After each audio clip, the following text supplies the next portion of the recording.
हो रही है, कहीं ना कहीं वक्फ बिल को लेकर बताया जा रहा है। जो वक्फ बिल पास हुआ है वो कहीं ना कहीं लोगों के लिए एक फेवर में है।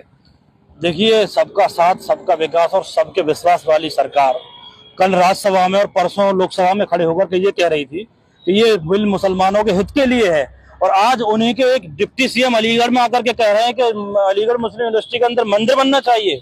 तो इनके हित कितने मुसलमानों के लिए लाभकारी हैं, ये इनके डिप्टी सीएम ने पोल खोल करके रख दी है।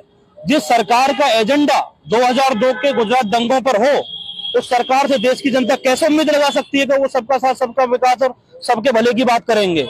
साफ साफ उनकी यही एक पॉलिसी रही है कि इस देश में बहुसंख्यक को आजाद करके अल्पसंख्यक को कटघरे में खड़ा करते ये हमेशा से आए और वही करेंगे।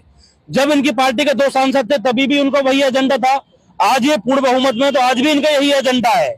ये भारतीय जनता पार्टी की सरकार इस देश के भोले भाले मुसलमान और भोली भाली माइनॉरिटी को ये पीसना चाहते हैं, ये उनको बर्बाद करना चाहते हैं, उनके आबा अजदाद की कब्रों को गुमराह करना चाहते हैं, उनको खोद करके उन जमीनों का सरकारीकरण करना चाहते हैं, उनकी इबादत गाहों को छीनना चाहते हैं। वहां पर फिर आप देखिए, कल तस्वीरें वायरल हुई रामनवमी की, दरगाहों पे खड़े हो करके इनके लोगों ने झंडे फहराए, एक कार्रवाई नहीं हुई। आपके देश के नौजवानों को क्या देना चाह रहे हैं? आप धर्म की आग में नौजवानों को लपेटना चाह रहे हैं। इससे ये प्रतीत होता है कि आप मुसलमानों के ही दुश्मन नहीं है, आप इस हिंदू समाज के उन नौजवानों के दुश्मन है जिनको आप भड़का करके मंदिरों के और मस्जिदों के ऊपर भेजना चाहते हो। आप क्या जवाब देंगे आने वाली जो है पीढ़ी को? इन खुद के नेताओं के औलादें तो विदेशों में जाकर के सेटल हो गई, लेकिन यहाँ गरीब गुरबा हिंदुओं के बच्चों को ये धार्मिक की लड़ाई लड़ा करके उनको बर्बाद करना चाहते हैं, उनके हलक से रोजी रोटी छीनने का काम कर रहे हैं। जिस घर में 2 लड़के हैं उन दोनों को ये धार्मिक शिक्षा दे करके उनको उन्माद में ढकेलना चाहते हैं। इनका कोई ताल्लुक नहीं है देश के विकास और किसी भी विकास से लेकर के। आप बताइए, डिप्टी सीएम बयान दे रहे, अमेरिका ने 36% टैक्स लगा दिया भारत के ऊपर, इस पर कोई बात नहीं करेगा। जब चीन के ऊपर भी अमेरिका ने टैक्स लगाया 34%, तो चीन ने मुंह तोड़ जवाब दिया, उनके ऊपर 34% ही टैक्स लगा दिया। लेकिन हम 26% टैक्स लगा करके यहाँ खुशी बना रहे हैं कि हम किसी के मस्जिद में खड़े होकर झंडा लहरा रहे हैं। हम ये साबित करना चाहते हैं कि झंडा लहरा देंगे, मुसलमानों के खिलाफ बिल पास कर देंगे तो देश में सब कुछ ठीक हो जाएगा। ऐसा नहीं है। आप मुंह तोड़ जवाब दीजिए अमेरिका को।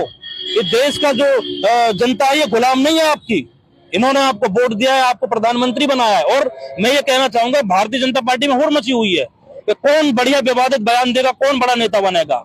नरेंद्र मोदी जी के नारे की सबका साथ, सबका विकास, सबका विश्वास की प्रतिदिन पोल खोली जा रही है। हर आदमी अपने आप में बड़ा नेता बनने की कोशिश में है। कोई योगी जी को हटाना चाहता है, कोई प्राइम मिनिस्टर मोदी जी के बगल में बैठना चाहता है, कोई अनाप शनाप बयान दे करके उनकी जो है कुर्सियां छीनना चाहते हैं। आपस की घोटालेबाजी में आकर के इस देश को बर्बाद किया जा रहा है, तबाह किया जा रहा है।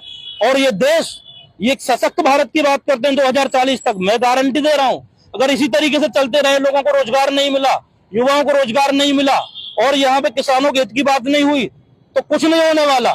अभी तो आप अमेरिका की बात कर रहे हैं, मैं कह रहा हूं आप नेपाल से पीछे चले जाएंगे। हंगर इंडेक्स के मामले में आप जो है बांग्लादेश, नेपाल और भूटान से पीछे आ गए।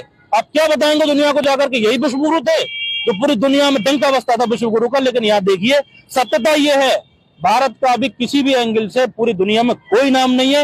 इन्होंने भारत को डुबोने का बहुत बड़ा काम किया है। पहले की सरकारों ने उरूज पर पहुंचाया देश को, लेकिन उन्होंने तबाह बर्बाद कर दिया। इस देश के नौजवानों को समझने में समय लगेगा, समय लगने से पहले समझ जाएं तो बेहतर है, वरना पता लगने से पहले समझ जाएं। देवकी नन्नट